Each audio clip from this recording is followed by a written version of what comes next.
É um enorme prazer estar aqui com vocês nesse Congresso de Literatura Católica para falar sobre aqueles que são os meus dois autores prediletos, C.S. Lewis e Chesterton. Queria deixar claro que foi um pouco difícil um assunto que relacionasse os dois escritores, não porque eles são muito diferentes entre si, mas porque são muito parecidos. E, como diria Chesterton, a multiplicidade de opções nos deixa desamparo. Então, fiquei um pouco desamparado na escolha do assunto, justamente por causa da quantidade de opções com as quais eu poderia começar. Mas se eu tivesse que dar um nome a essa nossa conversa que teremos agora, eu diria que seria A Arte da Persuasão Cristã em C.S. Lewis e Chesterton.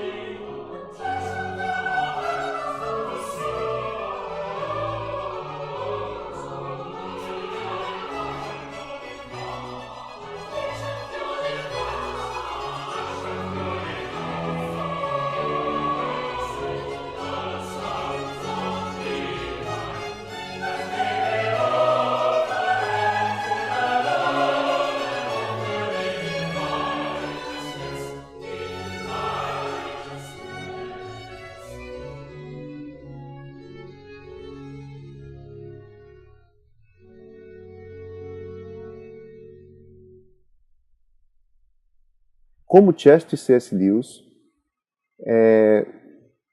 construíram, né, a arte da persuasão cristã da sua própria maneira. Porque nós podemos chamar, de uma forma geral, a arte da persuasão cristã todas as formas, né, cristãs que, principalmente no passado, se estruturaram para a defesa da fé. E quando eu digo no passado, isso vem desde os tempos bíblicos, através dos profetas. Eles tinham uma maneira de comunicar a verdade, que era uma maneira muito peculiar do cristianismo e do judaísmo, nesse caso. E essa arte, ela se preocupa muito com o coração e não só com a mente. Por isso que ela é diferente um pouco do que a gente tem visto ultimamente em termos de debates. Os debates têm sido muito mais um deleite em ver o outro derrotado em argumentos do que realmente tentar ganhar o coração da pessoa em relação à verdade que você está levando.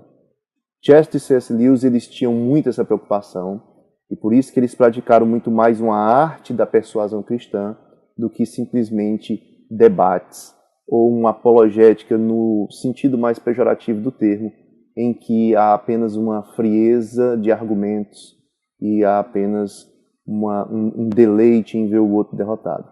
Né? Só para você ter ideia, quando Chesterton estava doente, no leito, quase em morte, Bernard Shaw, que foi o seu grande oponente em debates, e era um milionário, chegou para a esposa do Chesterton e disse: "O que o dinheiro puder pagar, faça." Ou seja, o maior oponente na Inglaterra de Chesterton, Bernard Shaw, no qual Chesterton discordava de todas as ideias dele, e debateram várias vezes.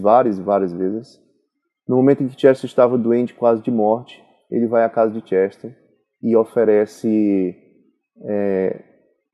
auxílio financeiro para o que quer que seja que precise para ele se restabelecer. Né? Então isso sim é um testemunho de que Chesterton praticava a arte da persuasão cristã.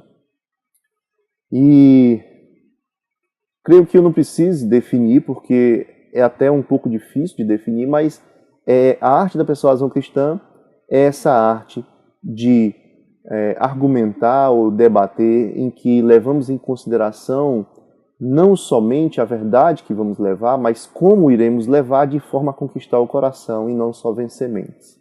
Tá certo? Para a gente poder falar a respeito dessa arte, em Chesterton e C.S. Lewis, seria interessante nós traçarmos algo que a gente pode chamar de anatomia da descrença.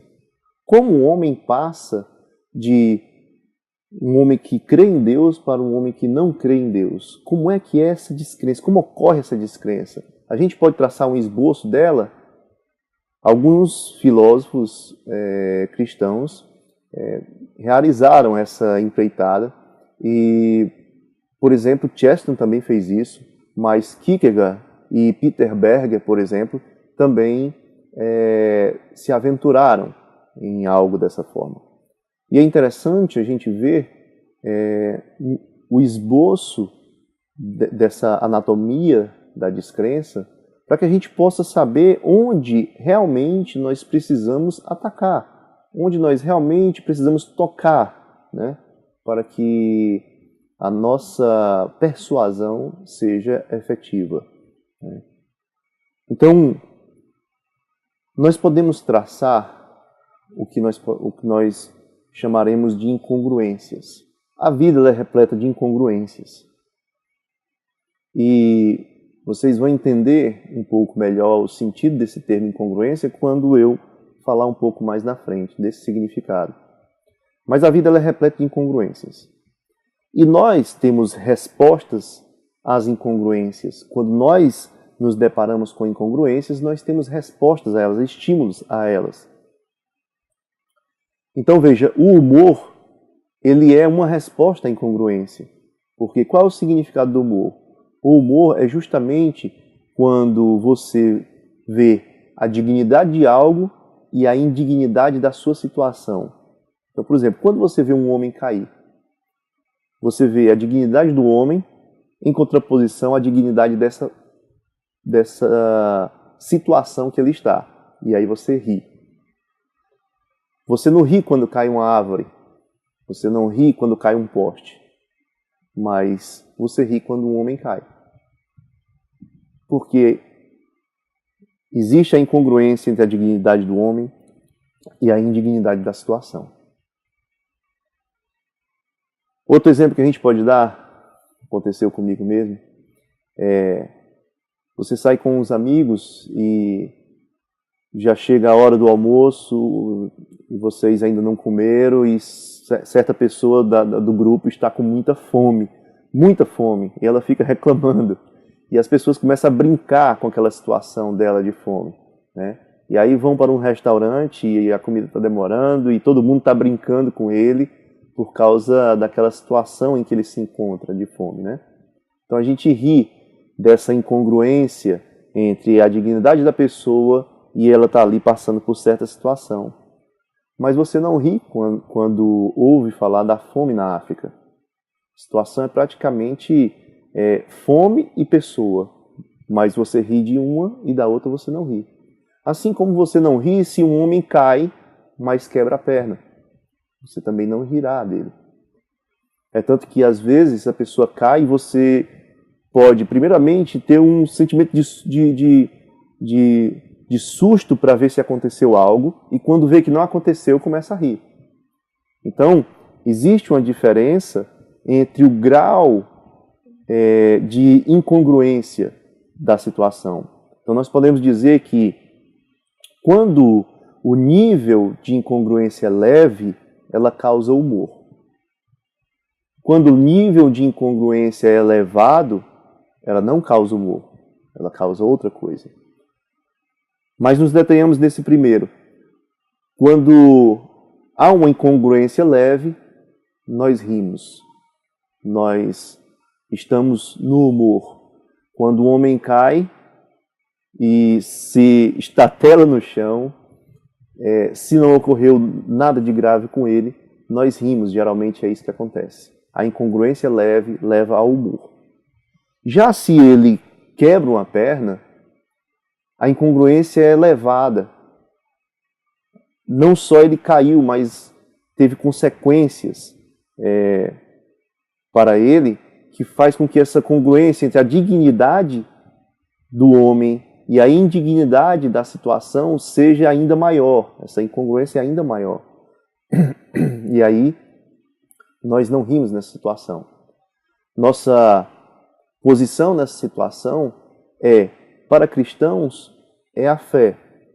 Você já socorre aquela pessoa, acreditando que ela vai ser tratada, já entregando em suas preces para que Deus tome conta da situação, até você chegar com ela no hospital, seja lá o que for, mas você já deposita fé em Deus nessa situação vamos dizer assim, catastrófica ou essa situação de dor, né? Então, quando a incongruência é leve, nós temos o humor. Quando a incongruência é elevada, nós temos a fé, nós cristãos.